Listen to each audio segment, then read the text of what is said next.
Welcome to my channel. അപ്പോൾ ഞാൻ ഇന്ന് വഴുതനങ്ങ വെച്ചിട്ട് നല്ല അടിപൊളി കറി ഉണ്ടാക്കാനാണ് പോകുന്നത്. അതിനായി ഞാൻ ഇവിടെ ചെറിയ വഴുതനങ്ങ ഇടിയോടെ 4 പൊളപ്പാക്കിയിട്ട് വെള്ളത്തിലിട്ടിട്ടുണ്ട്. വെള്ളത്തിൽ പറഞ്ഞാൽ അത് കറക്കാതിരിക്കാൻ വേണ്ടിയിട്ടാണ് ഞാൻ വെള്ളത്തിലിട്ട് വെച്ചിട്ടുള്ളത്. അപ്പോൾ കുറച്ച് തേങ്ങ, ഒരു ഉള്ളി, ഒരു തക്കാളി, കുറച്ച് മല്ലിച്ചപ്പും 2 ടേബിൾ സ്പൂണ് പീനട്ട് എടുത്തിട്ടുണ്ട്. അതുപോലെ തന്നെ പൊട്ടുകടല 1 ടീസ്പൂണ്, പിന്നെ ഗോതമ്പി എടുത്തിട്ടുണ്ട്. ഗോതമ്പി പറഞ്ഞാൽ അതിന് അണ്ടിപ്പരിപ്പ്. അപ്പോൾ അണ്ടിപ്പരിപ്പ് ഇല്ലയെന്നുണ്ടെങ്കിൽ നിങ്ങൾക്ക് എള്ള് ചേർക്കാവുന്നതാണ്. അപ്പോൾ കുറച്ച് ഓയിൽ അത് നന്നായിട്ട് ഒന്ന് വറുത്തിട്ട് എടുക്കണം. അപ്പോൾ അതേ ഓയിലേക്ക് ഉള്ളി തക്കാളിയും ഇട്ടിട്ട് കുറച്ചൊന്ന് വാട്ടിയെടുക്കുക. പിന്നെ അതുപോലെ തന്നെ അത് കുറച്ചൊന്ന് വാടി വരുമ്പോൾ പച്ചമുളക് ഇടുക. അല്ലാന്നുണ്ടെങ്കിൽ നിങ്ങൾക്ക് ചുവന്ന മുളക് ഇട്ട് കൊടുക്കുന്നതാണ്. ഞാനിവിടെ കാന്താരി മുളക് ഇട്ട് കൊടുത്തിട്ടുണ്ട് പച്ചമുളകിൻ്റെ പകരം. അപ്പോൾ അതുകൂടി വാട്ടിയെടുത്താൽ പിന്നെ ആ തേങ്ങവും ആ മല്ലിച്ചപ്പും കൂടി ഇട്ടിട്ട് ഒന്ന് മിക്സാക്കി കൊടുക്കുക.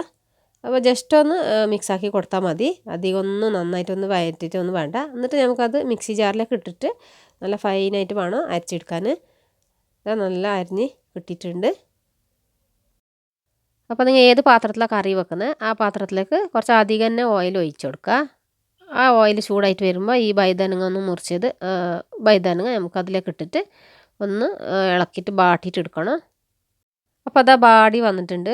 അത് കോരിട്ടങ്ങ് മാറ്റി വെക്കുക. അപ്പോൾ അതേ ഓയിലേക്ക് ഞാൻ ഒരു ഉള്ളി മുറിച്ചിട്ട് ഇട്ട് കൊടുക്കുന്നുണ്ട്. അതൊന്ന് നന്നായിട്ടൊന്ന് വഴറ്റി എടുത്താൽ പിന്നെ തക്കാളിയും കൂടി ഞാൻ ഇട്ട് കൊടുക്കുന്നുണ്ട്. അപ്പോൾ തക്കാളീൻ്റെ കൂടെ കുറച്ച് ഉപ്പും കൂടി ഞാൻ ചേർത്ത് കൊടുക്കുന്നുണ്ട്. അപ്പോൾ ഉള്ളി തക്കാളി നല്ല വാടി വന്നപ്പോൾ 1 ടേബിൾ സ്പൂൺ ഇഞ്ചി വെളുത്തുള്ളി പേസ്റ്റ് ചേർത്ത് കൊടുക്കുക. പേസ്റ്റ്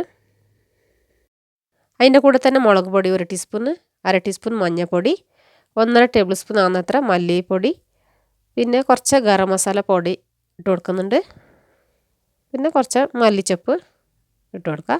അപ്പോൾ അതുകൂടി നന്നായിട്ടൊന്ന് മിക്സാക്കി കൊടുക്കുക.